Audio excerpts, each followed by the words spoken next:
Good afternoon. Happy Monday. Welcome to Make It Happen Mondays, where we take a little bit of time out of our busy lives so we could be informed, inspired, and make it happen for the rest of the week. If you do not know me, if this is your first time here, I am the curator and the host of Make It Happen Mondays. And this Make It Happen Monday it really helps me get ready for my week because I'm excited. I get to have phenomenal guests on here, and I get to encourage each of you to have a phenomenal week as well. If you also do not know me, I am the CEO and the founder of Monique Inc. We founded She's Rising, which was created to help Black women leaders rise by breaking through those feelings of uncertainty, of fear, of overwhelm, so they can show up as their best selves unapologetically. And we do this through a signature series of our coaching programs and online resources and event experiences.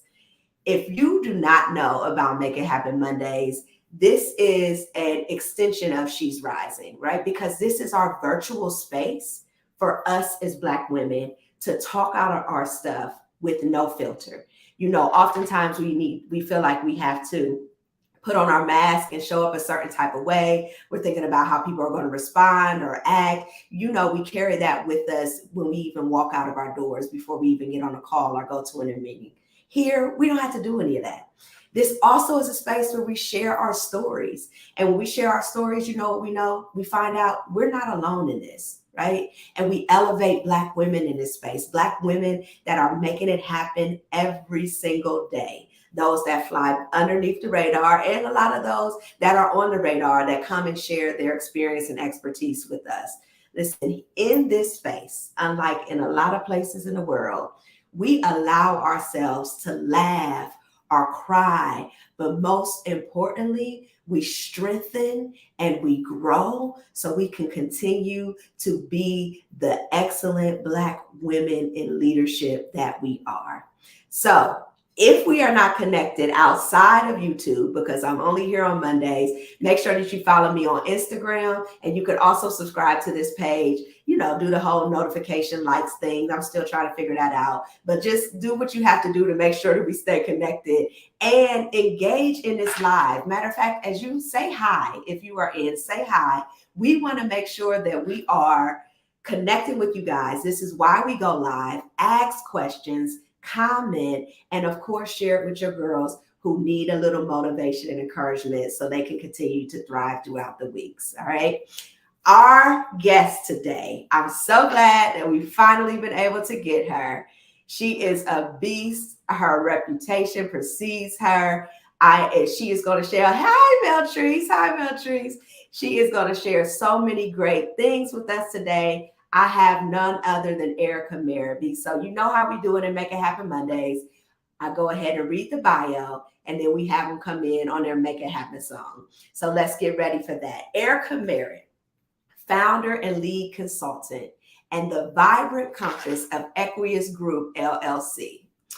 Erica pushes clients to have the tough conversations that are essential to reaching their desired outcome, bringing in all of her perspectives, believing we are better together and that the sum of us creates something magnificent. Her passion for co-creating a world in which all humans flourish is rivaled only by her love of all things science fiction. One of Erica's favorite quotes is from the poet Lucille Clifton. We can't create what we cannot imagine.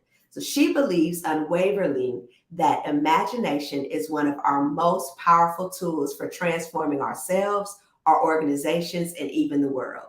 And if that is not enough, Erica is also a Gestalt-trained leader where she has extensive experience in leveraging organizational development practices to drive change, designing and facilitating leadership programs, and applying an equity lens to create workplaces and communities that work for everyone. I told y'all she was good. Listen here. Let's do our Make It Happen song and welcome Erica today. Make sure as you come in, say hi so we can say hi back. The table about to turn. The table about to turn. The table about to turn. Yeah. I've been flipping through my timeline. Hey, welcome, Erica. Hey. Come on, y'all. It's Monday. Cool down. What they say, get into it. Look at what my Crisco. Look at what my fish go. A renegade when I'm in a raid. That little beat.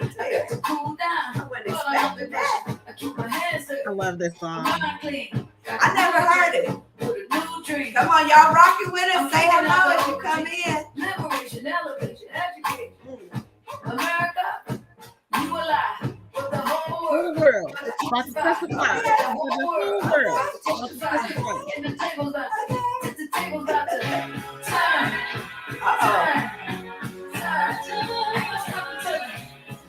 Listen. Welcome. Thank you for joining us today. Thank you for having me. Hi. Yes. You guys, make sure you say hi as you come in. Share it with others. Share the link right now so they can get some of this good conversation and motivation on this Monday. Erica, first of all, I love your bio because usually we're like, I went here, I did this. So I love your bio because it really encompasses yourself and what you bring to the world and what you bring to the work. It just gives us a glimpse of who you are. So I love that. I'm gonna have to model that for myself. Thank you. And yes, please do. So I always start off with tell us something fun or quirky that people may not know. Something fun and quirky about yourself that people may not know. So I might have revealed this a little bit in my bio, but I am definitely a science fiction fantasy nerd. Wow. And so something that people might not know about me is I can probably almost verbatim recite all three, the dialogue from all three Lord of the Rings. Really?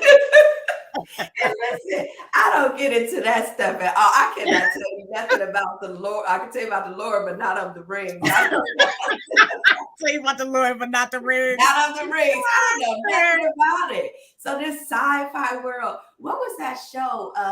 Sweet Tooth. Would that be considered like the sci-fi? Yeah, I like Sweet Tooth. I don't know. It was just I couldn't really get into it. You were like the creatures. It was just like so part of what I love, and I also love, like, we're seeing more Black authors in the science fiction space. So one of my favorite authors is hands down Octavia Butler. Okay. Right? And one of my favorite books is hands down Parable of the Sower. I don't know nothing about it. Yeah. So we have been in that space for a long time. I'm loving seeing more and more. So The Other Black Girl is now, which is a book, is now a series on Hulu. So we're just seeing so much more. Okay. You might have to just go check it out a little bit. I don't, Kindred was a series, which is based on Octavia Butler's book. Which one is? What's the series? Kindred. Oh, okay. It was only one season. It's not coming back. Okay. But we're seeing in the last few years, especially, so much. Some of N.K. Jemisin's work is coming to life in film, and so anyway. That was like childhood. You had that. You loved that since childhood. I have, and I think it kind of goes to this whole idea of what we're talking about. Like, I think if anybody needs to be able to use their imagination, for their own liberation, it's us. It's us, yeah. Right. That's true. I was just thinking how the world will tell us that some things are not for us, and they're very much for us, right? So in certain spaces and environments that you grow up, being introduced to sci-fi is not even a thing, right? And so I love when we break the norm, right? I'm not over there yet. I'm gonna go check it out. I always need something to watch, so I hope Kindred's on Netflix. I always need something to watch when I'm traveling. So that would be my travel show as I leave this week. Yes. Yeah, definitely. All right, sci-fi. Listen, we are into the topic of the state of Black women. right? And so one of the reasons why I invited you on, one, we just haven't caught up. And so it's like a reason we could finally get together, but also the work that you do, like this is your work. And you sit from a vantage point of you trying to help the world understand these complex racial issues and dynamics and how they show up in these environments. So I know that, but talk to us, so those who don't know you, tell us more about the work that you do. Yeah, so I feel like there are a couple things that I do that are relevant to our conversation today, but I will start with the fact that I have my own business. Yes. It's called Equius Group, and we are an organizational development firm. Our focus is really on systemic change, right? Systemic and institutional change, and we do that. We use a variety of tools to move, but at simplest form, it's like, how do we work with hearts and minds? How do we shift behaviors? And therefore, how do we address and shift structures within organizations? So some of this is about like how people feel and what they think, but a lot of it is about what people do. And then how do the policies and practices and organizations either create more belonging for the people, right, that are a part of it, or the customer base, or the people that are being served, or how does it create more othering? And of course, underneath that umbrella of othering is oppression, right? It's racism, it's sexism, it's classism, it's all of the isms. So you're creating the spaces in general, but as a result of that, things like racism have surfaced that need to be addressed in order to create those spaces. Well, in order to make those things happen, you have to address all of these other things, right? You have to deal with the current state of things. And I think I always tell people in organizations, you don't have a magic force field in front of your, to stick with the science fiction theme, right? There's no magic force field that you can put around your organization. And so if things are happening in the world, they are also happening in your institution. Absolutely. And it's just a matter of to varying degrees, right? So does it just happen every once in a while, or is this really a pattern in the organization? And how is it addressed when it comes up? And how do you create the structure? How do you have the infrastructure in place that decreases the probability of it happening? And then again, how do you address it when it does happen? So some of the people, so I know Shaker is one. You had you worked with Shaker, the district, right? Which is the district that my children are in. And I think there was some data. I think it was before the pandemic, was like 100% expulsion rate was Black males in the school. So these are the sort of issues that you're addressing within these. Shaker has been dealing with racism since when? Since its inception. I remember studying in my class. We studied the racial. Shaker was the focus of the study, trying to understand how middle income Blacks and whites exist in the same world, the same neighborhood, but Blacks still scored the lowest on every single assessment that there is, right? And it was like, this was a study trying to understand, well, what's the issue now? We've addressed the socioeconomic status. What's the issue?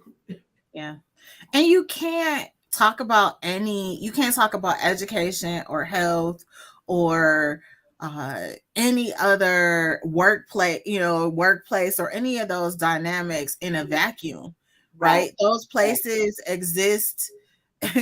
A city exists in a state, and a state exists in the country, and right, that country exists in the world. And so all of these things are operating at a systemic level, and so they're present at all of those different levels of system. And so how do we interrupt that? And that is really, I think, what a lot of organizations and institutions like the Shaker Heights School District, and others are trying to figure out how How to address. and how to address it when there's individuals that are at play and within the system, right? So ooh, hats off to you for doing the work in that way. Where did your passion for this come from? Because I feel like you have to be passionate, called, anointed, covered, all the things to address this racial dynamic in the world in which we exist in this country, at least. Yeah. I don't think there's any one place. Okay. I think it's been a series of experiences, but surely my parents have been foundational for me in these things being important. So I grew up my dad was very active. I'm a auto worker kid. So my dad worked for General Motors, and he was very involved in the union at a time where there were not as many Black folks engaged in the union. And that experience is what propelled my parents into the middle class. Because of course that was a time when you could get in air quotes, good job, even if you didn't have a high school diploma. Okay. And my mom, and so one of the things my dad would do actually is it was not unusual. So he had his car, and then he had his car. Okay. And he had his I'm a drive to work car, which was usually a beater of some kind. Okay. And then he had his car, what he drove when he was going somewhere. And when we were in that Buick Electra, or we were in that Buick Riviera as I was growing up, it was not unusual for us to get pulled over, right? And for him to be questioned. And in turn, it was not unusual when my dad saw the police pull somebody else over for him to pull over and actually watch the police. Yes, I've done that before. And when he was questioned about it, and this is long before, of course, there were any cell phone cameras or any of those things that we use today as tools. But and if they would ask him, he'd say, I'm just trying to make sure y'all are behaving in a way that's above board. And he was really fearless in that way. And that like sense of justice and that sense of my own power, even at potential, in the face of danger or risk, is something that I witnessed at an early age. And then my mom was very much someone who connected with people at a human level. And did not let differences serve as a barrier to creating relationships with people. And so I feel like the combination of those things. And where'd you grow up? What part of Cleveland? Yeah, so I grew up here in Cleveland, and specifically I grew up in Warrensville Heights. Okay. And I think that is an important part of my experience as well. So when my parents bought their home in 1968, they were the second Black family on our street. I was gonna say, okay. By the time I went to kindergarten, was born and then went to kindergarten in 1978. There were almost no white folks on my street. And then there was a sprinkling, right, still in Warrensville. So there was, when I look at my school pictures, I see in middle school and through elementary school a smattering of white kids. But by the time I graduated from high school, there was only one white girl in my graduating class. And so a lot of this, of course, is retrospective, right? These are things I thought about looking back. But seeing that shift and then being really curious about, well, what drives that? And also, the reality of going to a school that was predominantly Black, for me, some of the academic hangups that people have or the beliefs they have about who's smart or who's not smart. Right. I didn't experience that because the smartest kid looked like me, Yeah. and the kids who struggled the most also looked like me. Yeah. And so, and I went to a HBCU, or at least that's where I started my. You did go to, so, but it's interesting though, right? Because Howard, to be specific. Okay, shout out Howard. To be specific. To be clear, okay. But it's interesting because I thought you were going down the direction of saying like you had this diverse upbringing because when you first, you know, they first moved to Warrensville Heights, but you were essentially raised in a all Black area and then went to all Black schools, but then you came out eventually to focus on systems. And maybe that, I don't know, maybe that's the advocacy part, but also I feel like we either come out like this and we don't want nothing to do with the other race, or we have learned, which I thought happens more so in PWIs, where you learn how to deal with the culture, how to work around it, and then create some sort of shared agenda because you understand those worlds. You know what I mean? Yeah. You know, I think that's really interesting. I think I did in many ways, right? Come on like this. And I would say I have evolved over time, but I would also say, and that was why it was important for me to name that my mother was this person who was drawn to humans of all different backgrounds and of all different faiths and of all different sexualities and of all so my mom really modeled for me that ability to be able to connect on a human level. And that played out in, while I went to this, I was in a predominantly Black environment in both my growing up and in my early college or initial college experience. I also worked places, right? And had interactions across differences in those spaces and learn how to navigate through that as well. So I feel like I had a balance of experiences that again have led me here. And really I started in this field. I answered an ad in the paper, Monique. Oh wow! Well, I'm aging myself.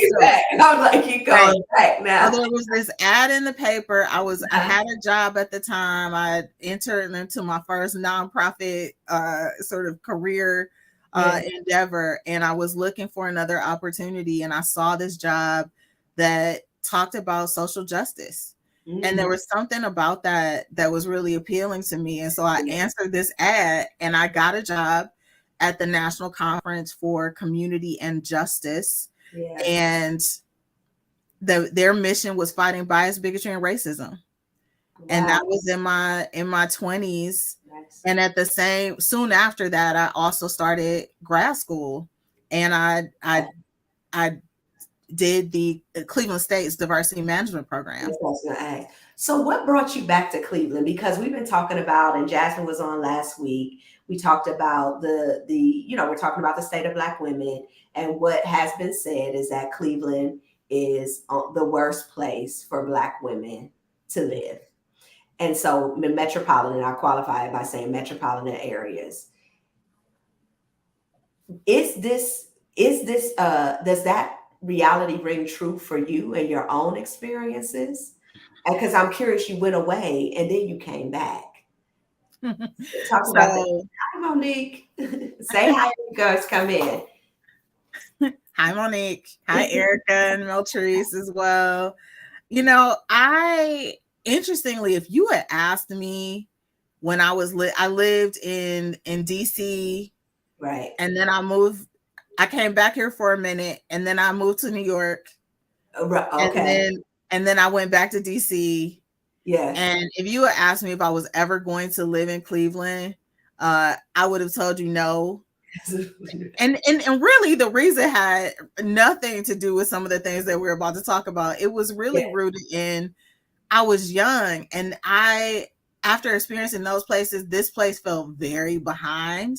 Yeah. Well, maybe it is relevant in some ways. It felt very behind and very slow. Yeah. And even the way that, for example, this is like a physical appearance thing, but the way that I saw Black women express themselves when I got to Howard, I had never seen. So mind you, this is like the early 90s. Yeah. Like the short afros, right? Fades, locks, twists, braids, you know, everything. Like we had everything, and we didn't have that here yet. Okay. Right. And when I first moved back here, I literally would drive to get my hair braided. And when I locked my hair in like what 97, 8. Yeah, when I locked my hair, there was like one person. Yeah. Here. Like so there was this way that it felt slow, it felt behind, it felt and life circumstances are really what brought me back to Cleveland. And for years I said I was leaving. Like the first 5 years I was leaving. I was not staying here. I feel very differently now. Okay. And in that I feel I want to be here. Okay. You know, I kind of want to split my time between here and perhaps but I feel rooted here. Yeah. And I feel a sense of connection. I also feel a sense of responsibility to do what I can to make a difference and to contribute. It feels like a lot of Black women. So I'll just ask you one before I go in there, just directly. Is it true from your perspective, from your experience, is Cleveland one of the worst places in the country for Black women to live? I think it's true. I think the data tells us that it's true. And I think people's lived experiences tell us that it's true. Yeah. And I think one of the things I've been thinking a lot about is to be careful not to make to lay my own experience over everyone else's, particularly, for example, and I've thought about this in particular when I think about like the conversation about progress. So I can talk about progress from a vantage point of my own family and like where I have landed in comparison to where my parents were and where their parents were. Right. And so if I'm not careful, then I'm like, oh, we are making progress. But that there have always been those of us that have done well, in air quotes, in this system from a socioeconomic standpoint, right? Psychologically and emotionally and other things we could talk about. But from a socioeconomic standpoint, that has always been true. But those numbers are not budging in mass. And we have to be real about that. And that is, and it's almost like like it'll trick you. Yes. And so hi Denise, you guys get your questions ready because we're going into getting ready to answer questions about Black women in this system and what we can do to thrive and flourish. But it will trick you. I was looking at that the other day. I pulled up, I watched another Black woman leave away in her BMW, beautiful blue BMW. You got this one over here. I'm talking to you. So it's like you can almost believe that we are excelling in every way. Except, go ahead. Except that, one, I know what the personal cost of that is. Yes. And I know, and I talk to other Black women in this space, and so I know intimately what the personal cost is for them. Yes. And I also am no degrees of separation, really, right, from the experiences of my sisters, whether my daughters, my cousins, my girlfriends, who are not thriving, even like from a financial perspective, even let alone health, right? Let alone education, let alone sort of environmental things related to housing and all of these. So it is no degree, the suffering is no degree to what you separation from listen. me. I'm so glad that you said that from that perspective of what it cost, but also how few and far between that is. And if you're not careful, you will look. But if you go to any company's website or any larger organizations and you just go to that about in the leadership, you can see how few of us are really in that space. Oh, absolutely. Right? Oh, no doubt about it. Right. When you look at the numbers, so we make up just shy of like 8% of the population, but we don't make up even 2% of the number of vice presidents, right, in organizations, or let alone the C-suite. Yep. Yes, we do not. And in contrast, I always think overrepresentation is as important as underrepresentation. Okay. And so the contrast to that is white men make up about 35% of the population, and yet they make up about 57% of those VPs and about 68% of the C-suite. So I need to put those numbers in the comments. It's gonna take too long, but y'all say, so we are about 8% of the population, and we represent 2% of those in leadership, VP roles, etc. Not even quite 2%. Not even. We're like one. So it's like 7.6% of the population, and then like 1.6% of VPs, and then 1.5% of the C-suite. Okay. And I'm noticing a lot of us are having to leave. A lot of us are leaving to create our own just to get the status, that leadership status and role. Are you seeing that too? We are, I believe, the fastest growing group of entrepreneurs. Like Black women are the fastest. Like this is a place where we are punching above our weight in terms of entering into entrepreneurship. Yeah. And that is amazing. We are also punching above our weight in terms of educational attainment. But why do you think so many of us are going and pursuing entrepreneurship? Oh, I firmly believe that it is because we are not getting the opportunity.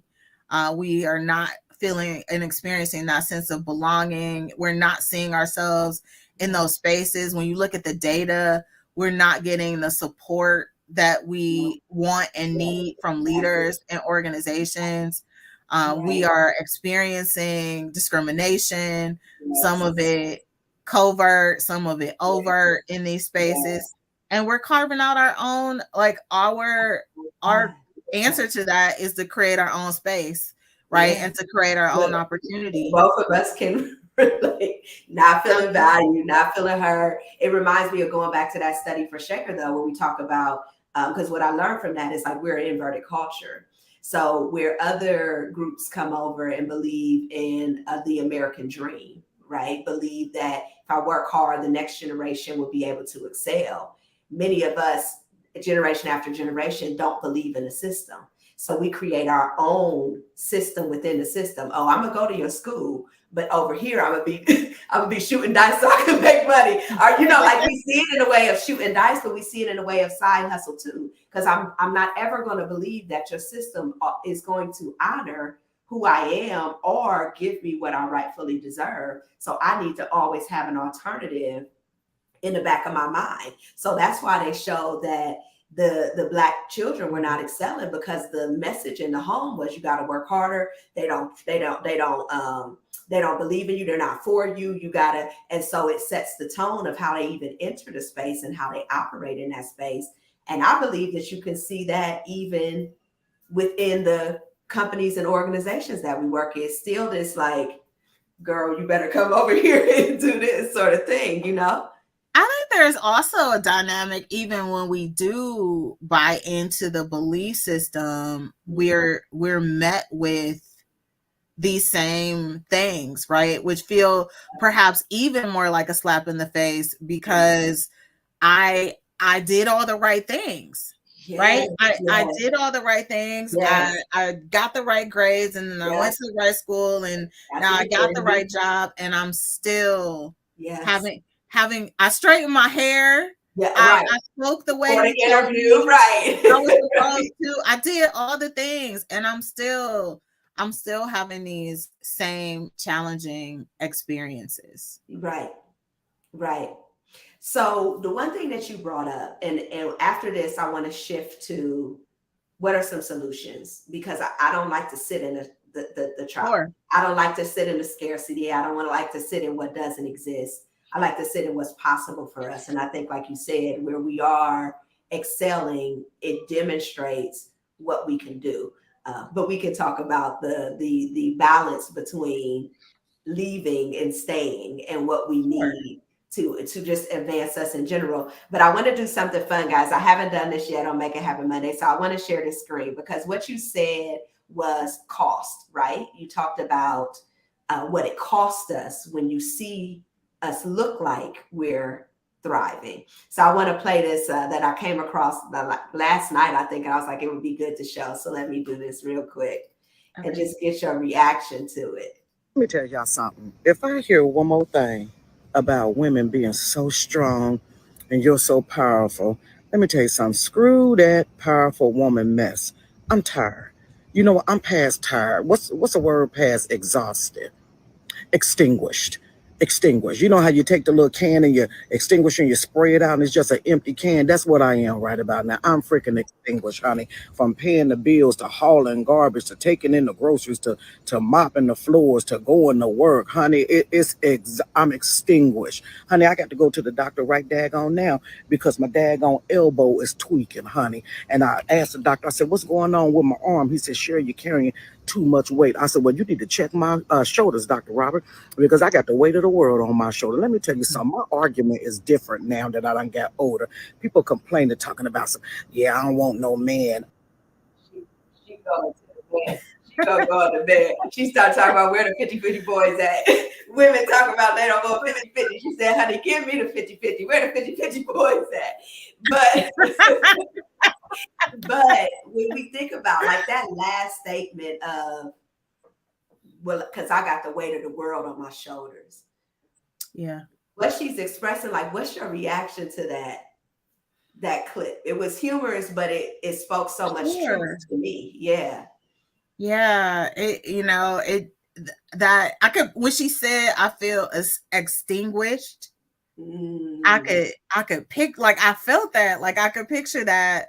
Yeah. And I keep thinking there's a book called Black Girls Must Die Exhausted. Yes, I loved it. I loved the first two. The third was but that's a good book. The first one, yeah. And so I think about that, and I acknowledge yes. we are exhausted, and we do, like, it's interesting how we can draw strength, like we can draw strength from something, and it can also, so for example, I think that strong Black woman trope has its place, right? The Black girl magic has its place. Yeah. And then I think when we live too far into that, where we can't, I see Meltree said, I said I was going to start a new show that says keep your cape. Okay? Yes. Keep your cape. And that's important. Like, we are not superhuman. No. And there's a psychological cost.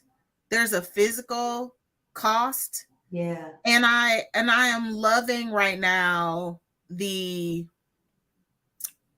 Black women that are pushing us to think differently about these things. So I think about the NAP ministry, right? I think about Trisha Hershey, who is saying like rest is resistance. Right. I think, and that all of this is rooted. How rooted in capitalism is all of this, right? Yes, It's yes. so rooted in capitalism. We're only as good as what we produce, and if ever people produced, it's been us. Like Yes. he talks Yes. about, like working from can't see to can't see, and what's the? I think hustle culture feeds that too, right? I literally Hustle, grind. Yes. I told somebody the other day, I remember when my son was younger and I was in college and I was working full time. Yes. And I literally would say, I'm like, I'll sleep when I'm dead. I did too. I said that when I was having healing conversations with Black women in 2021. I said, we were taught I will rest when I'm dead. Why is that okay? It's not. It's not. And if we don't sleep, we will be dead, we right? will die. We will die. And we are dying. Right. So when I think about it, this is so good, y'all. Thank you for your comments. Amber says she felt seen from the clip. Tanice, we're going to definitely come back to your question about competing in environments.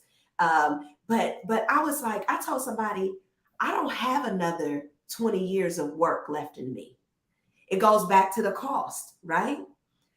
I don't think that I can physically, mentally, and emotionally keep up with what I had to do with the first part of my life to be where I am. The last 3 years of my life to build what I have built. I cannot imagine, because that death is going to come sooner because of the way that I've been working, and the emotional, the physical, the stress, the strain, and the wear and tear that is putting on all parts of my being. I'm like you, my first son was my junior year of college. So every degree I've had, I've parented and worked at the same time. Yeah. Right? I can connect to that. Absolutely. So I sat out of school for a little while, and then I went back after my son was born. So I finished my bachelor's degree. I completed my master's degree. Yes, all of those things while mothering and working and all of that. And you know, I'm willing, like, one of the things, and I've tried to shift how I've thought about this. Yes. But so both of my parents are gone. And my dad died of a heart attack at 57. Wow. And my mother died at 67. Yeah. And I had a big birthday this year. I turned 50 in July. Thank you. And I've thought a lot about, like, I want to be here more than 7 years. Yeah. I want to be here more than 17 years. And I know, you know, nothing is promised to us. Right. Tomorrow's But what can I do? What can I do to increase the probability that I will be here? And, you know, I talk frequently about living between here and the island. And I know that's one of your interests as well. And it's not because, I would say, and it's because when I went there, I felt something that I have never experienced in my whole entire life.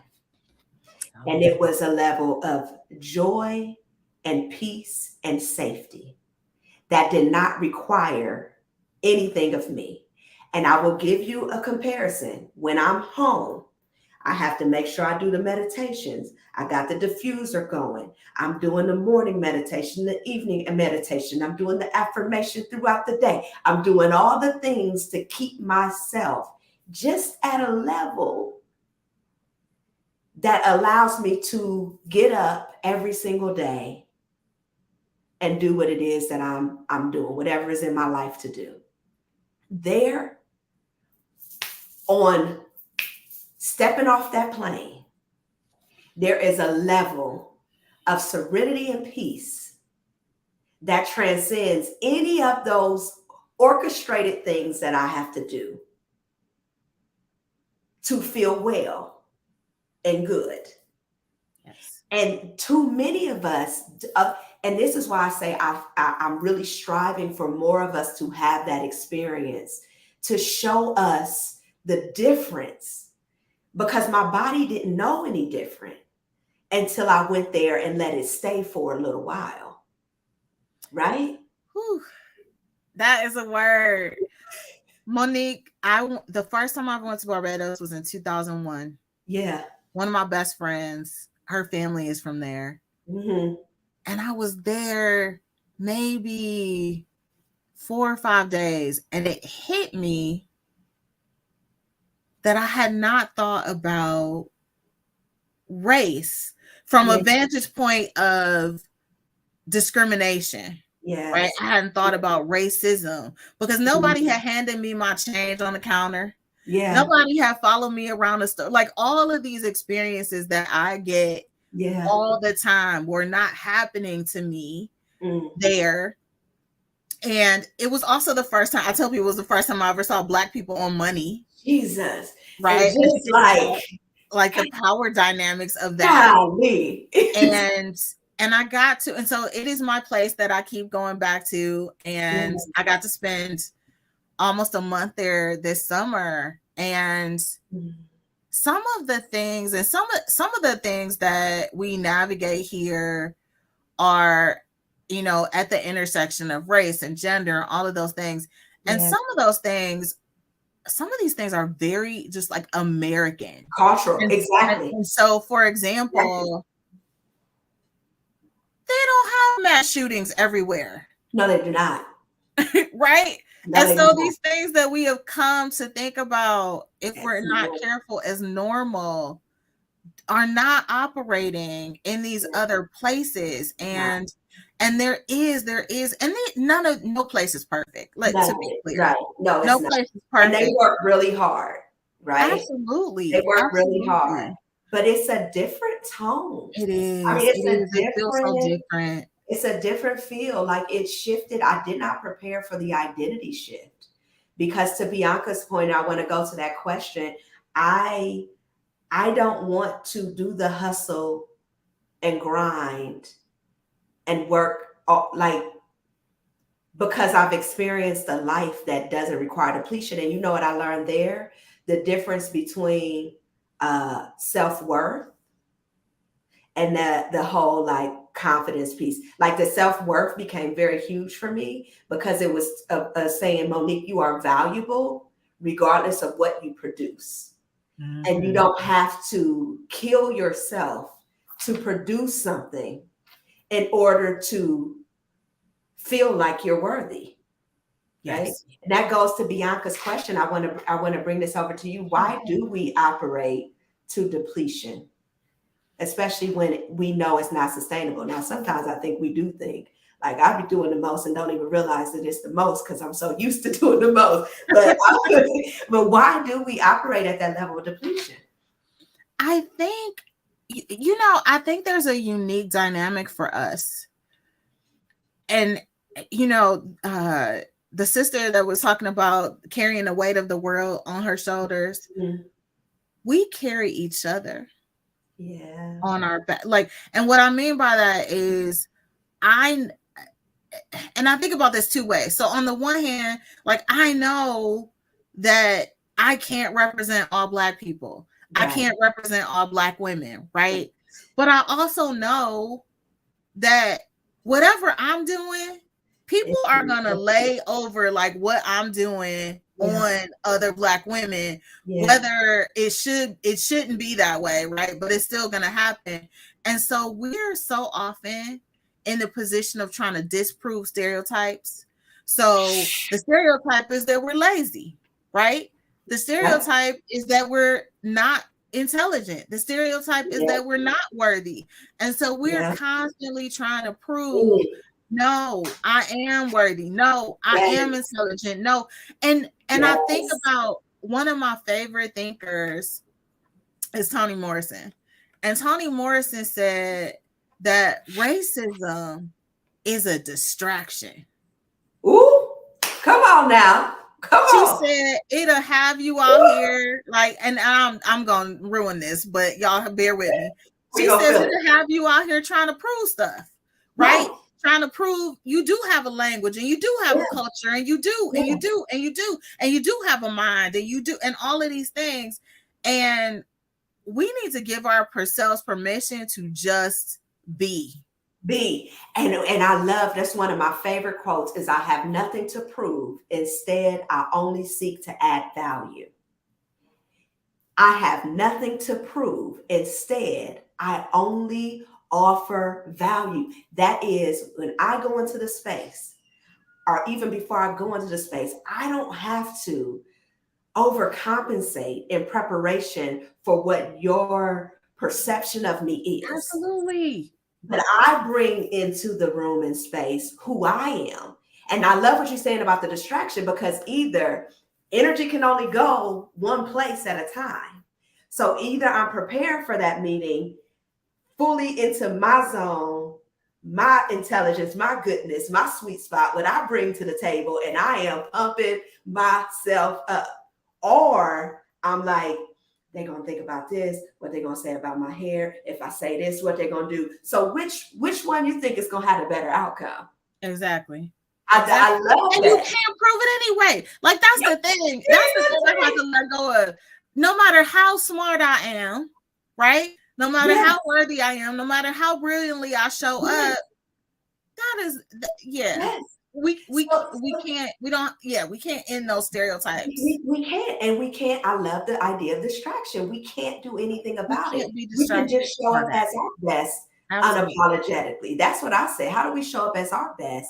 And so to answer that question, Bianca, it really comes down to us feeling like we have something to prove, and we deplete ourselves in the process. Yeah. Right. And it's not worth it. And it's not worth it. So you've worked with a lot of us, and I know you have Black women work. In the work that you're doing, you're seeing this reality, you're living this reality. Hey, Lakeisha, what can we do as Black women? I love what you say. You want to create a space where we all can flourish. What can we do in our lives, in those organizations that we're showing up in, or even in the charge that we're leading in our own companies and our own entities? What can we do as Black women?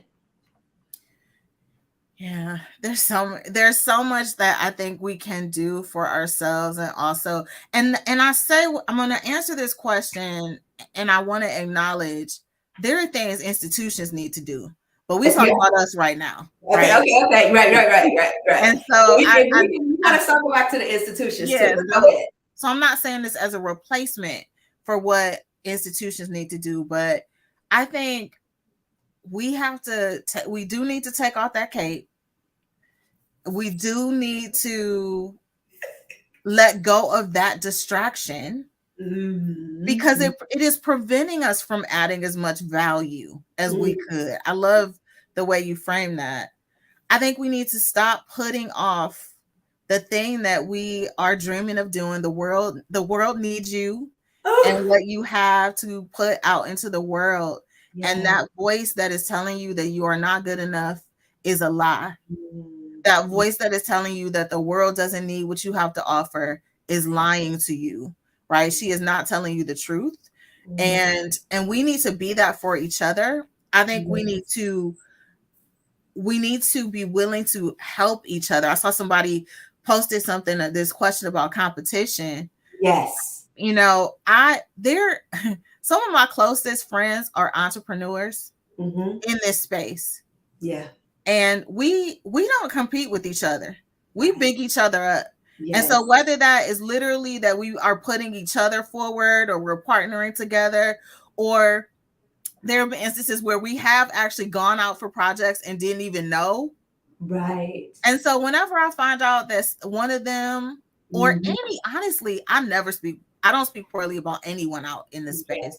Yeah. So when I find out that I'm like, oh, like, you're going to have a great experience and you're going to do good work, no matter which, you can't go wrong with these options, right? Because we're all amazing. And so I don't think we have to tear each other down in order to make ourselves feel bigger. I think we need to vote. I think we literally need to vote. Like, we keep saving this country, and and we need to also hold those folks accountable. And when I say vote, I literally mean cast a ballot, but I also mean vote with our dollars. I think we need to stop giving our money to people and things that don't serve us. I think we need to make our voices heard. We need to demand that these people that say they are out here to support us, whether they are leaders, whether they are politicians, we need to hold them accountable. And we need to support the people that support us in action, right? Not just in words. So I think those are some of the things that we can do. And we know that those are, like, that's a process, right? Because even when you say demand, we are not going to be in a position to demand if we are doubting our own worth and value and still trying to prove ourselves, right? And so what I encourage is everything that Erica has spoken, think about what it's going to take you to be able to be in that place to do it. Some of the other ones are more tactical, right? Voting, spending our dollars, right? Where it does something for us and our communities. That's something we can apply right away. But I hear a lot of people in there in the chat talking about imposter syndrome, right? And when they do themselves a disservice. And so we know being able to demand and to show up in that bold way is a process. It's a lot of undoing of some things that we have faced as being Black women, but also some things in our past and our experience. I want to pause because Bree is on here and says she's not from Cleveland. She hasn't been here over 2 decades. The thing about I love is that we're talking about Cleveland, but this is not a unique experience for the women in Cleveland. So anyone, this is a reality I think we're all facing. But that imposter syndrome, and I know we're about to be at an hour. We might just go a little over, y'all, because it's just so good. And we just got to get to the systems part. But that imposter syndrome, the women that I work with in the program, She's Rising, Cultivating Women Leaders from the Inside Out. So often when they start, they talk about they have imposter syndrome. And I said I was going to do a live on this and sort of spin it, because we often say that it's imposter syndrome when really it's a discomfort within an environment that was created that makes us feel like we're the imposter, right? And so, but we've tapped onto this, and I'm not saying there's this moment where we feel like we're not enough, but oftentimes the environments that we are in, the language that is used, the references, and I had this experience when I worked for an all-white firm. It was the one time in my life where I felt the dumbest, and I have never felt dumb, but I felt very inadequate. But the language that was used, the references that was made, that environment didn't fit who I am. And so sometimes I just like to caution, let's not internalize the reality of a system. I tell my sons the same thing. When they're in advanced classes, they're the only 1 or 2, and they feel like everybody in the room is smarter than them. Baby, they know this is their world, and you don't feel comfortable in it. So it's making you second guess your own value. So that's my take on imposter syndrome. What is yours? Yeah, I think I would say, so much of it is I heard somebody say once, like, it's not imposter syndrome, right? It's capitalism. It's not imposter syndrome, it's oppression. Right. And so much of that, right, is pressing on the am I worthy? Yes. Right? Yes. It's that social location stuff. It's I'm not worthy because I'm Black, or I'm not worthy because I'm a woman, or I'm not, like, it's that voice that I was calling a liar. Or when we level up, it's like, And that voice doesn't come from nowhere though, right? Where is that messaging coming from? It's coming from, you said earlier, right? When we click on that leadership button, right? Yeah. We don't see ourselves. Yeah. Or we see very few of us in those spaces. And so there are messages, external messages that are feeding our internal messages that are driving that response. There's nothing wrong with us. Yes, right, right. I love that. I love that. And so our systems, we have a part. I wanted to start with us because similar to the resiliency theory, I'm just a believer that even if your environment doesn't change, you can still excel and flourish within it. And I like to think that I'm an example of that, right? There's a way out, there's a way above, there's a way. Who you are and who you are and what you're ordained is still possible regardless of the world that's around you. It might be a little harder, but we also know that our systems have a responsibility, and the people who are making the decisions and employing us and doing the rules and policies and procedures. So what do you say on a systems level needs to happen for Black women leaders? Yeah, I think one of the first things that needs to happen, I worked in women's leadership and, worked with a lot of corporations, nonprofits, others that were being really thoughtful about making sure there were more women in leadership roles. Mm-hmm. And, we've seen some progress in that space, Mm-hmm. but Black women are not having the same experience as white women. No. And so our experiences are not exactly the same. There's a Venn diagram in there, right? There are those experiences that overlap for sure in the center, but we have to really challenge the ways in which experiencing not just sexism, but also experiencing racism, and then adding additional layers of, as Black women, we can be queer, right? We may have disabilities. We, all kinds of other layers of identity may also be operating. So one thing that organizations need to do is be able to acknowledge that our experiences are not the same. And so the way that you've been approaching women in leadership, you have to also think about how is that different for Black women around race and racism. And so said that. We have to be explicit about that. I think some of the things that we know, right? We know that we are coming under scrutiny at a different rate. So we are being watched more closely. Our mistakes are more likely to be picked up. We are judged more harshly for things than our counterparts when they make those same mistakes. We know that Black women are more likely than all of the other groups combined, actually, to be labeled as aggressive. Yes. And to receive personality-based feedback from an evaluation perspective, which then, of course, impacts your opportunities, right? If you're talking about moving up in the organization.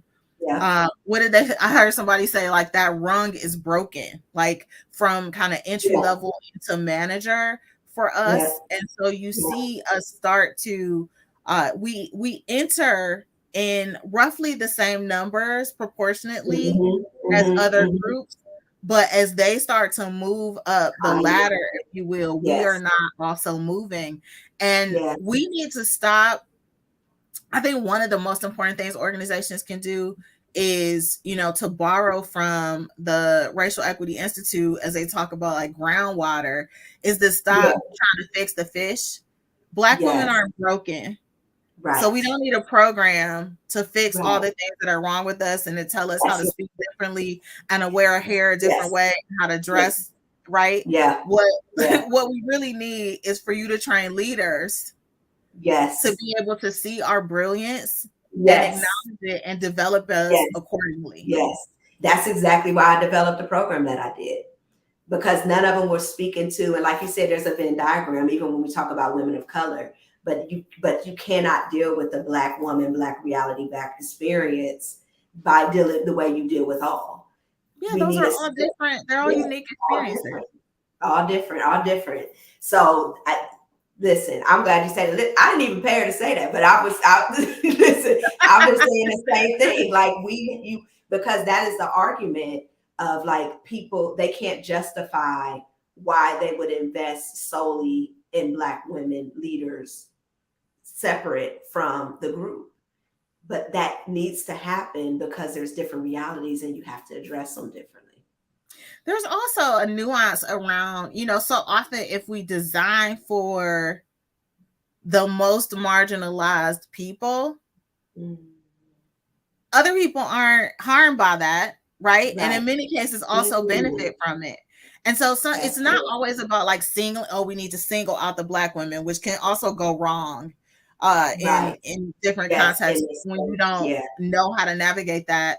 But this is a weird example perhaps, but I always think about sidewalk cutouts, right? Sidewalk cutouts are designed for there to be ADA compliant, right? For people who have mobility challenges. But guess what? If you got strollers, if you are elderly, if you're just a person walking on the street, right? They just come in real handy for all of us. And so when we think about sponsorship, when we think about mentoring, when we think about leadership development, right? If we are designing in service to the people that are most likely to be invisible in these processes, most likely to be isolated, then the other people are going to be fine. Yes. Ooh, that's good. That's good. That's good. That's good. Oh, I could talk to you all day, but we know that y'all have to get back to work. People got to go back to work. I know.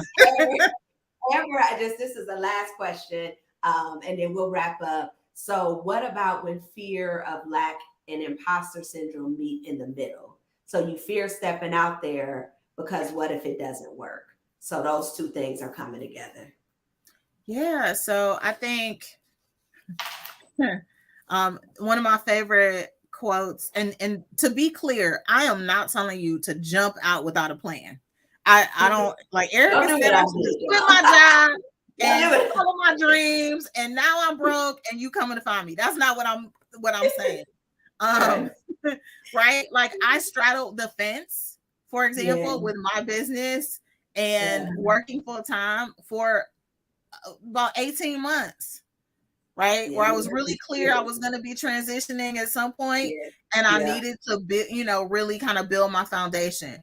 So I think one, like, what does it look like to dip your toe in the water of that thing that you want to do? And it doesn't always mean you have to leave unless the place that you're in is not hostile. So for some people, they have carved out a space where they're doing multiple things, and that's a possibility.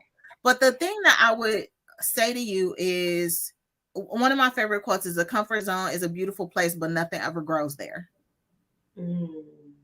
And so what does it look like to step out there and do it scared and know that it's not going to be perfect and it doesn't have to be perfect, but how do you like build your muscle and your confidence by taking calculated risks? Absolutely. And if I could sprinkle a little God on there, yeah, He is your source, right? If God be for you, who could be against you? Know where your help comes from. Because if you lean into that, you know that you cannot fail. Something could not work out. Sure. But you can't fail. And if you have the business acumen, you can look and see when something isn't working and pivot. Sure. So that's me this year, right? And it's like, this something may not have worked the way I thought it did, but I'm able to course correct. So we have this fear of failing, like it's just we out for the count. We mistake our failing for being failures. That's good. That's good. And those are not the same. So you can fail at something that doesn't make you a failure. Yeah. That's good. That's good. If they didn't hear nothing that you said, and it was a lot, so y'all need to save this replay, share it with people, because it was so many good things that Erica shared with us today. I know I'm walking away full, but they ain't catch none of that, Erica. What's the one thing you want them to walk away knowing or feeling, or even charge them to do? Yeah, I think we get free together. And so whatever it is that you want to do, bring somebody with you. right? And remember that you don't have to do it on your own, right? You're not alone. There are people out there who, one, will support what it is that you want to do, but also that you can support, right? I think that reciprocity piece is so important. And I have a vision. I want to see us be free, whatever that means for us. So if that means become an entrepreneur, I want it to be that. If it means become an executive, I want it to be that. If it means be a stay-at-home mom, I want it to be that. Like, I want us to have that freedom and that flexibility and that psychological and physical safety and that health and that wealth and all of the things. I want to see us. Look, we both is like all of the things. I want to see us win. I want to see us flourish. I do too. I do too. And this is why we have these conversations. And this is why this platform is super important. Erica, where can people find you? Y'all see how amazing she is. You should just connect with her to connect with her. But why would someone seek you out, and what would they look for you for, and where can they find you? Yeah, so there are a couple reasons. So you mentioned Black Women Work, and I want to mention Black Women Work and the fact, so we are a Facebook community, but we're also an in-person community, and that we come together to create really a sanctuary for each other. So we have something called Books and Bourbon. We read books. You don't have to drink bourbon if you don't want to, but we do something called 10 Dope Black Women You Should Know, where we recognize amazing Black women in our community. And we also have something called the Work Towards Wealth Grant, where we give small grants to Black women-owned businesses. So you can find us on Facebook.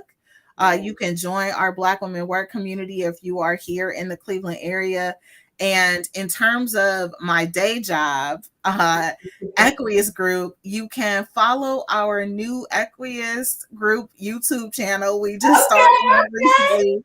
So by all means, follow us on YouTube. And you can also follow us on Facebook. You can follow us on Instagram as well. So those are and why would you find us? Why would you find Equius Group? You would find Equius Group because you are looking for coaching. You are looking for consulting in the organizational development space. We do a lot of culture work. You are looking for training. We do training in leadership development around racial equity, around diversity, equity, and inclusion more broadly. So those are some of the reasons why you would seek us out. I'm sensing a collaboration. Listen, you talked about Barbados, right? Yes. I'm St. Martin. I see other people on here like we need to. They're like, I want to go on a trip.